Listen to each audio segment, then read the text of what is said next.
Saudações positivas, galera da internet. Aqui é o instrutor Anderson Cruz e eu estou aqui hoje para mais um encontro das nossas palestras nessa maratona sensacional que nós estamos realizando. Muito obrigado pela sua participação. Assista também aos outros conteúdos disponíveis com os temas comportamental, informática, games, tecnologias relacionadas a hardware, software, inteligência artificial. Hoje, no nosso encontro, nós vamos falar sobre redes de computadores e infraestrutura cabeada. O objetivo que nós teremos então na nossa aula é apresentar o conceito, definição, a utilização relacionada ao uso de infraestrutura em redes cabeadas. O nosso índice de aula é uma rápida introdução, vamos passar pelos conceitos, definições, aplicação e a conclusão do conteúdo. O que é uma infraestrutura de redes? Qual a importância dessa infraestrutura de redes? É um meio responsável por conectar, suportar todos os equipamentos de tecnologia em uma empresa, desde as estações de trabalho dos usuários até os mais avançados servidores, permitindo que todos tenham acesso a sistemas e recursos de TI, normalmente instalados nos equipamentos presentes nos racks de um data center. O conceito de redes de computadores, para relembrar, é um conjunto de módulos processados capazes de trocar informação, compartilhar recursos interligados por um sistema de comunicação. Os módulos processados é qualquer dispositivo que o computador é capaz de enviar e receber os dados utilizando um sistema de comunicação. O sistema de comunicação é um arranjo topológico que interliga vários equipamentos através dos enlaces físicos de um conjunto de regras que organizam a comunicação. O envio e o recebimento de dados, que é a transmissão no sistema de comunicação, ele ocorre através das linhas de comunicação. As linhas de comunicação, elas são simplesmente o meio físico que interliga dois ou mais dispositivos que fazem parte de uma rede. Historicamente, as redes de computadores elas utilizam sempre os meios guiados, que são os cabos metálicos ou cabos ópticos. Atualmente, é cada vez mais comum os dispositivos utilizarem o meio sem fio, rádio, Wi-Fi e assim por diante. As linhas de comunicação entre as duas coisas ditam ou sugerem o padrão de codificação de dados, a forma de modulação de dados, o modo de transmissão de dados e a topologia da rede. A transmissão de dados se consiste no processo do envio dos dados de uma fonte para um destino. Existem três modos corriqueiros de utilizar os meios físicos de transmissão, que é o modo simplex, half duplex e o modo full duplex. O modo simplex, a informação sempre percorre um meio físico em um único sentido. Um dispositivo será sempre o transmissor e outro o receptor. Esse modo praticamente não é utilizado nas redes de computador. Exemplos de transmissão simplex, o rádio, a televisão. O modo half duplex, também conhecido como semiduplex, neste modo a informação percorre o meio físico em ambos os sentidos, mas não simultaneamente. Os dispositivos alternam entre os papéis de transmissor e de receptor. O modo de transmissão das redes Ethernet originais sendo suportado praticamente por todos os dispositivos atuais. Uns exemplos que nós temos aqui é o walkie-talkie e os meios de comunicação através do conector T em um cabeamento coaxial. O modo full duplex, conhecido como também duplex, nesse modo a informação ela percorre o meio físico em ambos os sentidos simultaneamente, o modo de transmissão das atuais redes utilizando os switches. Exemplos de transmissão full duplex que nós temos: o telefone, a utilização do switch. A topologia de uma rede refere-se à forma como que os enlaces físicos e os nós de comutação eles estão organizados, determinando os caminhos físicos existentes e utilizáveis entre quaisquer pares de extensões conectadas à rede. Existem diversos tipos de topologia, como a ponto, em linha, anel, barramento, estrela, árvore, mista. Os tipos de ligações ponto a ponto é apenas dois nós em cada enlace. O multiponto são vários nós em cada enlace. Nas redes locais, nós temos, primeiramente, as características de ter um baixo custo, uma alta confiabilidade e uma alta velocidade. Já nas redes geograficamente distribuídas, a característica principal é o altíssimo custo, a baixa confiabilidade e a baixa velocidade, dependendo de alguns quesitos. As redes locais, em geral, ela é organizada no modo estrela, estão ligadas em um nó central através de um hub ou um switch, onde todo o tráfego passa pelo nó central. Ponto único de falha, que é o SPOF, perdão, e pode haver conexões simultâneas. As redes geograficamente distribuídas, em geral, ela é organizada de uma forma mais mista. O fator de custo é o mais importante nessas redes. A existência de redundância também é um fator essencial, que deve buscar um equilíbrio para ter o maior número de ligações possível com um custo mais aceitável. Aqui nós temos uma exemplificação da Rede Nacional de Pesquisa e da rede conhecida como Rede IP, que estão aqui no nosso país, interligando e trocando informações entre instituições de pesquisa. A topologia lógica, né? Nas redes atuais, além de existir a topologia como nós conhecemos, que é a topologia física, existe o conceito de topologia lógica, que basicamente é a forma de se definir a topologia da rede no nível de configuração, independente de como ela é feita fisicamente entre os equipamentos. Ela permite a configuração de várias redes virtuais e independentes que vão compartilhar a mesma topologia física. Fazendo o comparativo entre a topologia física e a lógica, a física ela tem na rede local o formato estrela, porém na lógica ela trabalha como barramento. Já na rede local com switch, tanto a física quanto a lógica estará trabalhando no modelo de estrela. Os protocolos, como nós já vimos, são conjuntos de regras que organizam a comunicação para que ela ocorra. O protocolo é um conjunto de regras semânticas e sintáticas, ou seja, semântica com o significado, sintaxe na sua estrutura, que são guiadas para possibilitar a comunicação entre as duas entidades, computadores, pessoas e etc. Os protocolos humanos e os protocolos de rede, eles têm algumas semelhanças. Por exemplo, no protocolo humano, você vai fazer uma pergunta: que horas são? Aonde você trabalha? Você especifica as mensagens enviadas e determina as ações tomadas quando essas são recebidas. No protocolo de rede, as máquinas estão no lugar dos humanos. Então, toda a comunicação, elas são governadas por protocolos. Um protocolo ele define o formato e a ordem das mensagens enviadas e recebidas, e as ações que são tomadas no envio dessas e recepção dessas mesmas mensagens.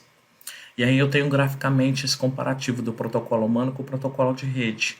Então, numa conversa, a questão do tempo e a mensagem que é enviada e recebida em ambos os casos. As redes de computador podem ser classificadas quanto à sua topologia, ao modo de envio de mensagens, à abrangência, à velocidade e à tecnologia de transmissão. As redes podem ser classificadas em 3 formas: unicast, broadcast e multicast. A unicast é chamada de unidifusão, transmissão ponto a ponto entre uma origem e um destino específico. A forma predominante dessas redes locais, HTTP, FTP, SMTP. A broadcast é chamada de difusão, que é a transmissão endereçada a todos os destinos de uma rede, consultas ARP, DHCP, megafone de aeroporto. A multicast, também chamada de multidifusão, que é multidifusão, que é a transmissão por um subconjunto de destinos, uma videoconferência para uma reunião de negócios, por exemplo. Historicamente, é uma das principais, se não a principal característica utilizada para classificar as redes, né? As redes elas são classificadas quanto a algumas siglas que nós já conhecemos e já vimos em outra palestra, que é a PAN, LAN, MAN, WAN e as várias outras que nós temos de conexão. Voltando resumidamente para falar sobre as PANs, ela tem uma abrangência geralmente de 10 metros. Ela é caracterizada por dispositivo sem fio, móvel e com restrição de consumo de energia. O volume de dados que é trocado é relativamente pequeno. Um exemplo disso são os dispositivos Bluetooth. Já nas redes locais, a abrangência é de 100 até alguns milhares de metros, caracterizada por dispositivos com e sem fio, móveis ou não, que podem trocar grandes volumes de dados. As redes empresariais, prédios, por exemplo, utilizam essas redes locais LANs, Ethernet, Wi-Fi, redes de dados móveis 3G, 4G. As redes metropolitanas, ou as MANs, elas têm uma abrangência de vários quilômetros, principalmente utilizadas para promover a interligação de LANs empresariais ou funcionar como uma rede de acesso para as residências ou empresas, como Velox, redes a cabo, a Metro Ethernet e alguns outros exemplos que você vai encontrar. As redes geograficamente distribuídas, as WANs, ela tem uma abrangência de até milhares de quilômetros. É caracterizada por prover a interligação de backbones de operadoras de telefonia, provedores de internet e data centers. Então nós temos vários exemplos: MPLS, HDLC, Frame Relay, SONET, SDH. Falamos agora sobre técnicas de transmissão de dados, meios de transmissão de dados, os dispositivos e o cabeamento estruturado em si. Para falar desse assunto, nós precisamos lembrar da camada OSI, das camadas de funcionamento que nós já vimos dentro da arquitetura. Esses dispositivos estão relacionados à primeira camada, que é a camada física, ou seja, o hardware em si que é utilizado. A camada física ela coordena as funções necessárias para transportar um fluxo de bits através de um meio físico. As características físicas das interfaces do meio de transmissão definem as características físicas, mecânicas e elétricas da interface entre os dispositivos que transmitem os meios de transmissão, e os meios de transmissão que estão relacionados. Também define que tipo de meio deve ser utilizado, um par trançado, uma fibra ótica, pinagem, conectores. A representação de bits, no caso, os dados na camada física são formados por um fluxo de bits, uma sequência de zeros e de uns, sem nenhuma interpretação. Para serem transmitidos, os bits devem ser codificados em sinais elétricos ou sinal óptico. A camada física define o tipo de codificação, como esses zeros e esses uns serão convertidos em sinais. Aqui existem alguns itens que devemos levar em consideração. Por exemplo, a taxa de dados, que corresponde ao número de bits enviados a cada segundo, isto é, define o tempo de duração de cada bit no meio. A sincronização, que são os relógios, os clocks, é o transmissor e do receptor, que devem estar sincronizados. A configuração de linha, que é o ponto a ponto, é um link dedicado entre os dispositivos, ou o multiponto, que é um link compartilhado entre os dispositivos. A topologia física, como os dispositivos estão conectados no modo de formar a rede, e o modo de transmissão, que pode ser simplex, half duplex e full duplex. Uma das principais funções da camada física é converter os dados em sinais e transmiti-los através de um meio de transmissão. Existem dois tipos de sinais, o analógico, que possui um número infinito de valores distribuídos numa faixa, e o digital, que possui apenas um número limitado de valores. Cada um deles, analógico, chamado de contínuo, e o digital, chamado de discretos. Tanto nos sinais analógicos quanto nos digitais, pode se apresentar das seguintes formas: a forma periódica, que completa um padrão dentro de um intervalo de tempo mensurável e repete esse padrão nos intervalos seguintes, quanto o não periódico, que evolui no tempo sem exibir um padrão. Em comunicação de dados, geralmente são utilizados os sinais analógicos periódicos e sinais digitais não periódicos. Os sinais que trafegam por meio de transmissão não são perfeitos. A imperfeição provoca perca de sinal. Nenhum meio físico é capaz de transmitir um sinal sem que haja uma perda. Isso significa que o sinal no início do meio da transmissão não é o mesmo do seu final, ou seja, o que é enviado não é aquilo que é recebido. Normalmente, as perdas em uma transmissão elas são causadas por atenuação, distorção ou ruído. A atenuação significa a perca de energia. Quando um sinal trafega por um meio de transmissão, ele perde parte da sua energia para superar a resistência do meio. Para compensar essa perda, os amplificadores podem ser utilizados para a restauração desse sinal. A distorção significa que o sinal muda de forma ou formato. Pode conter tanto na propagação quanto na amplificação, ela pode ocorrer em ambas situações. A distorção ocorre, em geral, em sinais compostos, diferentes dos componentes de frequência. pois cada componente, com velocidade de propagação diferente, atrasa um modo diferente. Ela atrasa de modo diferente. Um ruído corresponde à interferência de um sinal por um outro sinal de forma inesperada. Pode ser provocado pelo movimento aleatório de elétrons dos condutores, que é o ruído térmico, pelo acionamento de motores ou de aparelhos eletrônicos, que é o ruído induzido, pelo efeito que a corrente num condutor provoca em um outro fio, que é o crosstalk, os ruídos gerados no meio proveniente de redes elétricas, de iluminação ou de outras fontes, que é o ruído impulsivo. A banda passante é o sinal, a banda passante de um sinal é um intervalo de frequências que o compõe. A largura de banda do sinal é a diferença entre a maior e a menor frequência que compõe o sinal. Por exemplo, dois sinais A e B com largura de banda de 3 kHz, mas as bandas passantes são diferentes. Na A é 1 kHz a 4 kHz e a B é de 40 kHz a 43 kHz. A banda passante de um meio físico é a faixa de frequência que permanece praticamente preservada pelo meio. Um sinal pode ser transmitido satisfatoriamente por um meio físico, caso a largura de banda do sinal seja menor que a largura de banda do meio. Cada meio físico personalizado tem um valor de banda passante pré-determinado, sendo essa uma das características principais. A transmissão dos dados digitais são gerados nos dispositivos de rede, podem ocorrer através dos enlaces digitais e analógicos. Os dados digitais têm um enlace digital, codificação de linha. Os dados digitais com enlace analógico têm uma conversão digital analógica. A codificação de linha é o processo de converter os dados binários numa sequência de bits em sinal digital. Basicamente, é a forma como os zeros e os uns são escritos dentro de um meio físico. Existem diversos métodos de codificação de linha, que são divididos em 5 grandes categorias: unipolar, polar, bipolar, multinível e multitransição. A conversão digital analógica é o processo de mudar as características de um sinal analógico baseado nas informações dos dados digitais. Em uma transmissão analógica, o dispositivo transmissor produz um sinal de alta frequência, chamado de portadora, que funciona como um suporte para o sinal contendo as informações a serem transmitidas. A informação digital modulada modifica uma ou mais características, seja de amplitude, frequência ou fase, da portadora. O dispositivo receptor é sintonizado na frequência da portadora que ele espera receber a transmissão.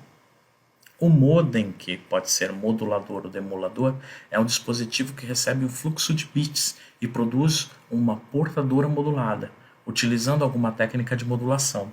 Além disso, o modem recupera os dados binários a partir de um sinal modulado. Os principais mecanismos de modulação digital analógico são o QAM, ESC, FESC e PESC.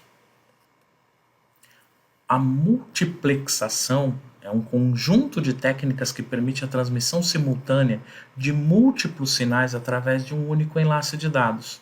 Então, se a largura de banda de um link for maior que a largura de banda necessária dos dispositivos conectados, essa banda está sendo desperdiçada. São técnicas de multiplexação: FDM, multiplexação por divisão de frequência, WDM, por divisão de comprimento de onda, e TDM, que é por divisão de tempo. Na FDM, os sinais gerados em cada dispositivo transmissor são modulados em portadoras de frequências diferentes. Em seguida, esses sinais são combinados em um único sinal composto para ser transportado através do enlace. As frequências portadoras são separadas de forma a prevenir a interferência entre os sinais. O receptor utiliza filtros e o demultiplexador para obter o sinal original. A WDM foi desenvolvida para suportar transmissões em dados de velocidades altíssimas através de cabos de fibra óptica. No lado do transmissor são combinadas múltiplas fontes luminosas de diferentes comprimentos de onda em um único sinal de luz. No lado do receptor, as fontes são separadas. O modo mais simples de convergir os sinais luminosos e separá-los de volta é utilizando prismas. A TDM é um processo de multiplexação onde toda a banda é entregue em um canal num determinado intervalo de tempo. Cada conexão ocupa um enlace durante uma porção de tempo. O fluxo de dados de cada conexão é dividido em unidades e o link combina as unidades de cada conexão para montar um frame. Um frame consiste em um agrupamento de slot times. Então nós podemos definir em termos gerais que o meio de transmissão, como qualquer coisa, é capaz de transportar informações de uma origem até um destino. Pessoas conversando é um exemplo, o envio de uma correspondência é um exemplo, onde, por exemplo, nas pessoas conversando, a informação são as mensagens. O meio de transmissão é o ar, sinais de fumaça, códigos de sinais. Numa correspondência, a informação é a mensagem escrita. E o meio de transmissão através do carteiro, caminhão, avião. Nas redes de comunicação de dados, a definição dos meios de transmissão e informações ela é mais específica. A informação é o sinal resultado da conversão de dados e o meio de transmissão pode ser o ar, o cabo metálico ou fibra ótica. Os sinais são transmitidos de um dispositivo para outro na forma de energia eletromagnética propagada pelos meios de transmissão. A energia eletromagnética é uma combinação de campos magnético e elétrico vibrando uns em relação aos outros. Por exemplo, a energia elétrica, ondas de rádio, infravermelha, a luz visível, a luz ultravioleta, os raios-x, gama e cósmicos. Cada um dos exemplos constitui uma parte do espectro eletromagnético. Nem todas as faixas de frequência do espectro são atualmente utilizáveis nas comunicações. Em telecomunicações, o meio de transmissão são divididos em duas amplas categorias: guiadas, onde existem fios e cabos interligados no dispositivo, cabo par trançado, coaxial, fibra ótica, e os não guiados, que utilizam ar, a água, o vácuo para transmitir as informações entre os dispositivos, como as redes sem fio, infravermelho, micro-ondas e satélites. O cabo par trançado é formado por dois condutores, em geral de cobre, cada qual revestido por um material isolante plástico, trançado juntos de uma forma helicoidal. Um dos fios é usado para transportar sinais elétricos para o receptor e o outro funciona como um terra de referência. O receptor baseia-se na diferença de potencial entre os dois fios para interpretar uma informação recebida. Os sinais eles viajam pelo fio que estão sujeitos à interferência eletromagnética, criando um sinal indesejável. No cabo par trançado, ambos os fios são afetados pela interferência e, como utiliza-se a diferença entre os fios, ocorre o cancelamento dos sinais indesejados. O trançamento aumenta a probabilidade de ambos os fios serem afetados igualmente pelas interferências externas. Os cabos paralelos, por exemplo, as interferências externas atuam de maneira diferente. Distância da fonte do ruído ou a linha cruzada. Maior qualidade de tranças, ou melhor, maior quantidade de tranças, maior vai ser a qualidade do cabo. Para evitar ainda mais as interferências, os cabos par trançado eles têm o uso de blindagem, que é classificada em UTP, que é sem blindagem, FTP, que é a blindagem simples, STP, que é a blindagem individual, e o SSTP, que é a junção da simples com a individual. E aqui nós temos o exemplo dos 4 modelos de blindagem: UTP, STP, FTP e SSTP. Uma série de características técnicas e mecânicas, como por exemplo a frequência de blindagem, são reunidas e definem uma categoria do cabo. Nós temos categoria 1, 2, 3, 4, 5, 5E, 6, 6A, 7, 7A, 8, 8.1 e 8.2. As mais comuns e mais utilizadas nas redes é a 5, 5E e 6. O conector de cabo par trançado mais comum é o conhecido RJ45, tanto macho quanto fêmea. Padrão das LANs durante muitos anos utilizados, o cabo coaxial. Nós temos aqui a exemplificação. Ultimamente ele vem sendo utilizado em canais fechados de TV e redes de TV a cabo. Em relação ao par trançado, ele oferece uma melhor imunidade a ruídos, transporta faixas de frequência mais alta, uma banda passante na casa de alguns gigahertz, possui um custo maior de instalação e é um pouco mais complicado. São categorizados como base na impedância, bitola, percentual de malha. O cabo coaxial ele consiste num núcleo condutor central de um fio torcido ou sólido, geralmente em cobre, que é responsável por carregar o sinal. Um material isolante envolvendo o núcleo, um condutor externo cilíndrico, que geralmente é uma capa metálica, uma malha sólida entrelaçada ou ambos, que também serve como blindagem para o condutor interno. E ele tem uma cobertura plástica externa. E aqui nós temos graficamente a representação de todos esses componentes do cabo coaxial. As suas formas de conexão, né, através dos seus pontos e nós de conexão. Nós temos aqui alguns exemplos dos conectores, terminadores. E aí nós falamos sobre fibra ótica, que é feita de vidro ou plástico e utiliza a luz para a transmissão dos dados. Cabos metálicos transmitem os seus sinais elétricos. Oferece uma enorme capacidade de transmissão, sua banda passante teórica é quase ilimitada, na faixa de vários terahertz, e os equipamentos economicamente são viáveis, que é o que restringe a sua capacidade. Ela é imune a interferências eletromagnéticas. O problema da atenuação aqui é bem menor, em geral por absorção, espelhamento e curvaturas, permitindo grandes distâncias sem repetidores. Seus componentes, sua instalação e manutenção ainda são caros. Um sistema de transmissão ótica tem 3 componentes: fonte de luz, meio de transmissão e o detector. O transmissor recebe um sinal elétrico, converte o sinal que transmite por meio de através de pulsos luminosos. O detector gera um sinal elétrico quando entra em contato com a luz, recuperando a informação. Normalmente, a presença da luz indica o bit 1 e a ausência da luz, o bit 0. Pelas suas propriedades, a luz ela trafega numa linha reta, desde que esteja se movimentando em um meio físico uniforme. Então, se um raio de luz trafegando por um meio de repente passar para outro de densidade diferente, ocorre uma mudança de direção. Se o ângulo da incidência I for menor que o ângulo crítico do próprio meio, a luz ela é refratada. Se for maior, a luz reflete. As fibras óticas elas utilizam a reflexão para guiar a luz por um canal. O núcleo é revestido por uma casca feita de material mais denso. A diferença de densidade tem de ser igual para que o fluxo de luz deslocando-se dentro do núcleo seja refletido pela casca em vez de refratado.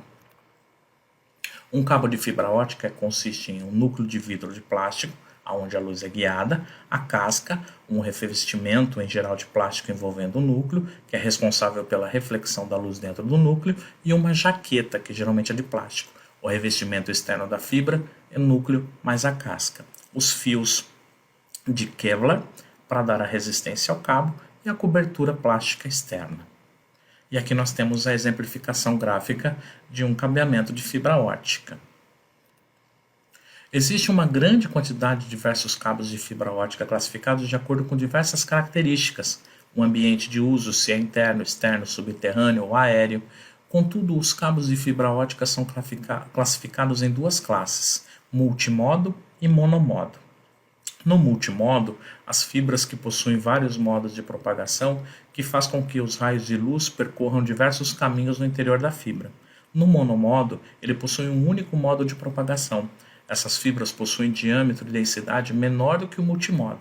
Pelas suas dimensões reduzidas, a fabricação é mais complexa, consequentemente mais cara.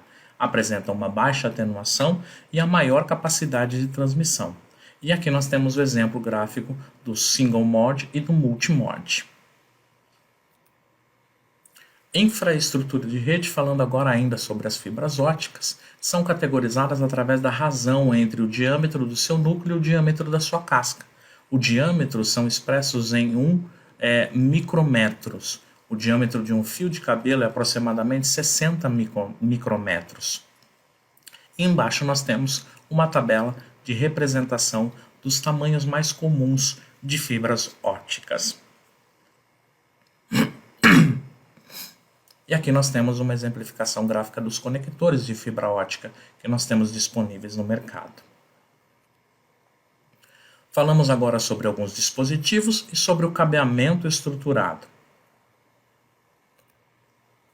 Para fazer a conexão do dispositivo final com a rede, nós utilizamos os conectores, as placas, os adaptadores, que em geral possuem LEDs indicadores de atividade.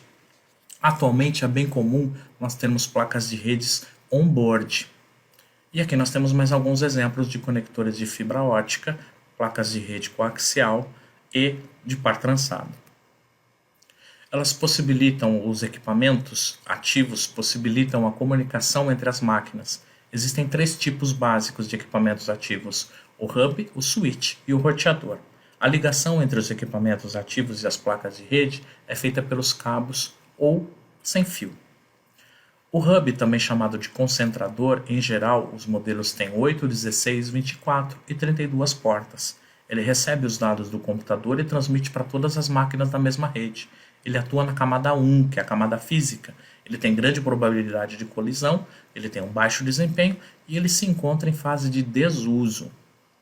O switch, que também é chamado de comutador, semelhante ao hub, porém ele cria um canal exclusivo entre a origem e o destino. Ele evita as colisões, aumentando o desempenho. Em geral possui 8, 16, 24, 26, que seriam 24 mais 2, 48 ou 52, que seriam 48 mais 4 portas. Um switch padrão ele atua na camada 2, que é a camada de enlace. Atualmente existem switches avançados, chamados de gerenciáveis, que atuam em outras camadas, camada 3, 4, 4 e 7, e oferecem diversos recursos, como VLANs, QoS e filtros. O roteador ele realiza o roteamento entre duas redes distintas. Ele trabalha na camada 3, que é a camada de rede. Em geral, ele possui mais de um tipo de interface, serial e fibra e outras, para se conectar em links de dados. Nas grandes redes possuem grande capacidade de processamento e agregam recursos extras, como por exemplo um firewall, base do funcionamento da internet. Eles são encontrados principalmente nos backbones e nos ISPs. Os roteadores são de borda. Comumente chamado de bridges, as pontes são equipamentos utilizados para interligar dois segmentos de rede, fazendo com que eles formem uma única rede. Normalmente trabalham na camada 2, que é a camada de enlace, encaminhando apenas os frames necessários de um segmento para outro. Eram bastante utilizados nas antigas redes para aumentar o desempenho através da introdução de diferentes domínios de colisão, papel desempenhado hoje em dia pelos switches nas redes atuais. Atualmente, as pontes são principalmente utilizadas para conectar redes empresariais de longa distância e unificar segmentos que utilizam mídias distintas. Os tipos de bridges ou pontes para unificar segmentos mais utilizados nos dias de hoje são o Access Point, que é a ligação wireless par trançado, e os transceivers, que é a ligação de fibra ótica para par trançado. Dentro das pequenas redes, o cabeamento estruturado ele tem pouca utilização de cabos e equipamentos, a identificação e gerenciamento é mais simples. O cabeamento estruturado em médias e grandes redes tem dezenas de milhares de cabos e equipamentos, a identificação e gerenciamento é mais complexo. Estatisticamente, cerca de 70% dos problemas que ocorrem em uma rede de computadores deve-se ao cabeamento. E as ideias básicas do cabeamento estruturado é fornecer um sistema de cabeamento que facilite a instalação, remoção e mudança de equipamentos, ou seja, resumidamente, organização, otimizar o tempo, planejar a expansão e unificar a instalação dos cabos. Aqui nós temos um exemplo de um cabeamento não estruturado e aqui nós temos um exemplo de um cabeamento estruturado. O cabeamento estruturado é uma infraestrutura única de cabeamento metálico ou óptico não proprietária, capaz de atender às diversas aplicações, proporcionando flexibilidade de layout, facilidade de gerenciamento e administração e manutenção. Deve garantir a compatibilidade entre os equipamentos e instalações, direcionar os fabricantes, prevenir sistemas proprietários. E existem as normas nacionais e internacionais, no caso as mais conhecidas aqui no Brasil, como a ABNT, NBR 14565 e a dos Estados Unidos, ANSI, EIA, TIA 568. Ainda existem as normas europeias e as normas internacionais. Um exemplo de um cabeamento estruturado, nós vamos classificar aqui um modelo de exemplo através da imagem com numerações, onde teremos de 1 a 6, o cabeamento horizontal, o backbone cabeamento vertical, a área de trabalho, o armário de telecomunicações, a sala de equipamentos e as facilidades de entrada. Começando pela facilidade de entrada, também chamada entrada de telecomunicações, que consiste nos cabos, hardware de conexão, como roteadores e modems, e os equipamentos de proteção de rede elétrica. O aterramento, no break, é necessário para conectar os sistemas externos de televisão, internet, telefonia ao seu cabeamento interno. A sala de equipamentos é o local onde se localizam os equipamentos de telecomunicações, hubs, switches, roteadores, servidores, centrais de TV, som e telefone. Ela deve ser segura e deve ter uma ventilação adequada, a energia elétrica deve ser estável e o espaço bem definido para os dispositivos. A área de trabalho é o local onde o usuário interage com os equipamentos terminais de telecomunicação. É o ponto final do cabeamento estruturado, onde há uma tomada fixa para a conexão de cada equipamento. Esses equipamentos acessam os sistemas por meio de cabos e conectores ligados às tomadas. As tomadas é o ponto mais próximo às estações. Recomenda-se que no mínimo 2 tomadas para cada 10 metros quadrados de cada área de trabalho. Os armários de telecomunicação também são conhecidos como rack, que ele conecta o cabeamento horizontal ao cabeamento vertical. Esse armário contém equipamentos ativos de comunicação, de telecomunicação, como switches e roteadores, e hardware de conexão, como os patch panels, que protege os equipamentos contra a ação do tempo, e a manipulação indevida. Os racks, eles devem ficar localizados o mais próximo possível da posição central da área a ser servida para facilitar a distribuição do cabeamento. O armário de telecomunicações, conhecido como rack, são classificados em relação à sua capacidade, tendo a sua quantidade de unidades de alocação. Uma unidade padrão é chamada de rack unit, e existem exemplos de 4, 8, 20 rack units. O patch panel são os painéis de conexão utilizados para interligar diferentes pontos da rede, os equipamentos concentradores da rede, como o conjunto de portas RJ45 fêmeas, de 12, 24 e 48, e o equipamento é passivo de extensão de cabo. O patch panel ele tem a função de uma interface flexível, ou seja, através dele é possível alternar-se entre o layout lógico dos pontos de rede. Ele permite manobras e atualizações rápidas do seu cabeamento. Aí nós temos uma representação gráfica de um patch panel, tanto na parte frontal quanto na parte traseira. Patch cord, que liga o patch panel ao ativo da rede. Nós temos as categorias de patch panel através do material de conexão, a conexão do cabo lateral através do CAT5E e o CAT6, a conexão ela é frontal.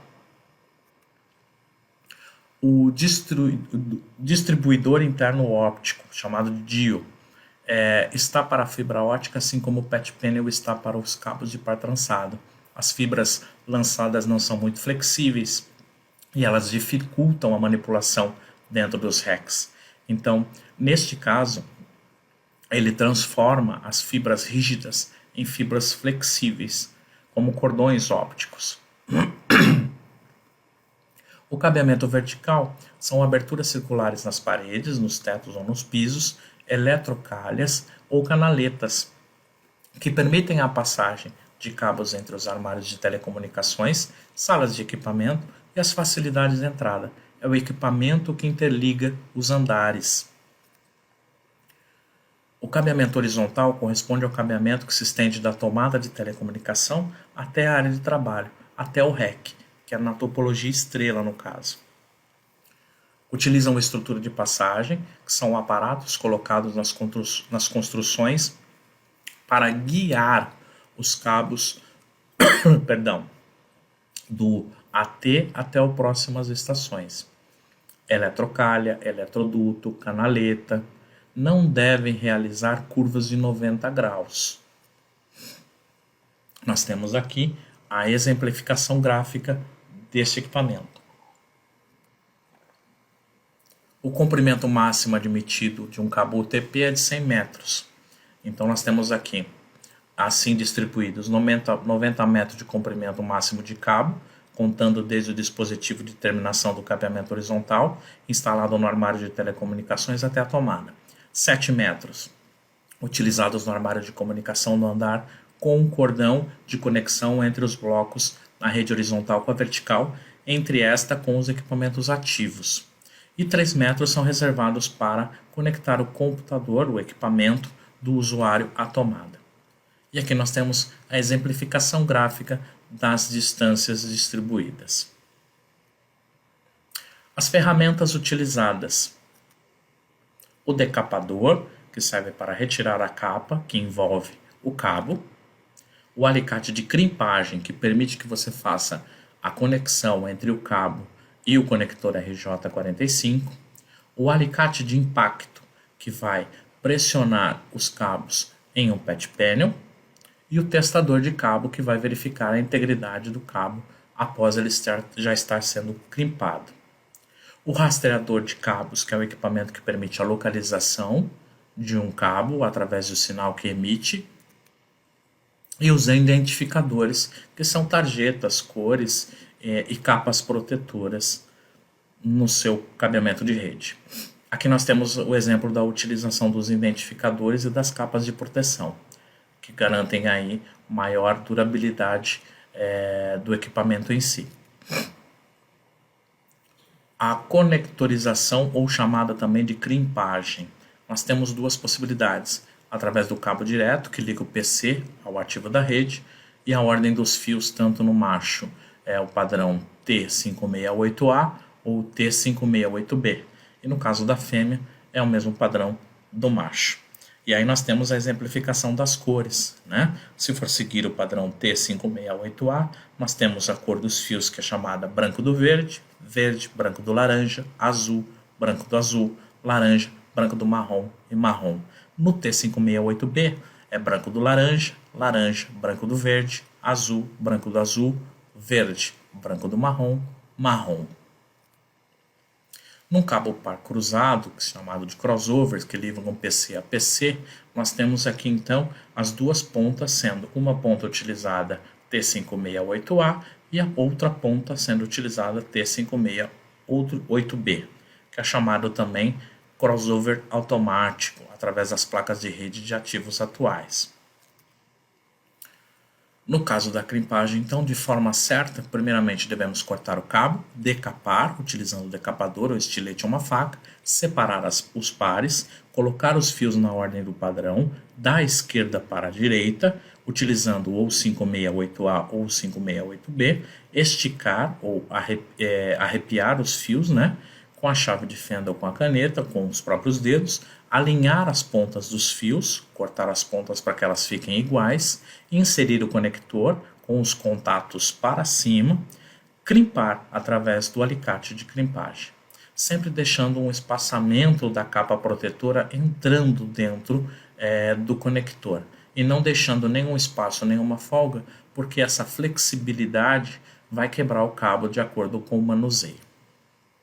A crimpagem de um cabo fêmea, você corta o cabo, efetua a decapagem do cabo, separa os pares e coloca os fios nas conexões de acordo com a identificação, seguindo os padrões, ou T568A ou T568B. Fixar os cabos, cortar as arestas e utilizar o alicate de impacto para que ele faça então a conexão certa dos cabos, seguindo a ordem dos padrões que você utilizou.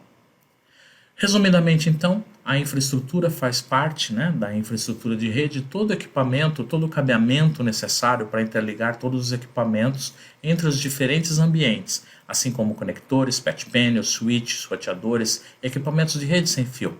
De modo geral, são esses recursos responsáveis pelo desempenho e também pela segurança de um determinado ambiente de TI.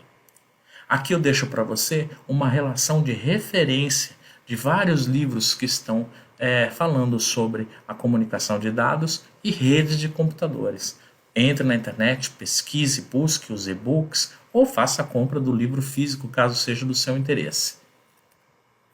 Conclusão: a infraestrutura de uma rede bem organizada, sem dúvida alguma, é um ponto que deve ser levado em consideração na hora de você montar uma rede de computadores. Nós vimos aqui muitos conceitos teóricos de uma forma muito resumida.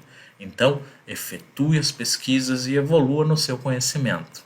Você já sabe, agora é com você. Reveja suas anotações, retire as suas dúvidas, enviando as suas dúvidas através dos nossos canais de comunicação. Sempre assim que possível, estaremos entrando em contato para saná-las. Continue pesquisando, siga em frente evoluindo cada vez mais.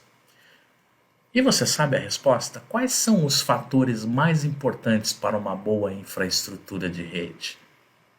Pesquise, anote, compartilhe conosco os resultados da sua pesquisa. Estamos aqui sempre para acompanhar e orientar. Fica mais uma vez o meu muito obrigado, desejando sempre saudações positivas e até o nosso próximo encontro. Até mais. Tchau.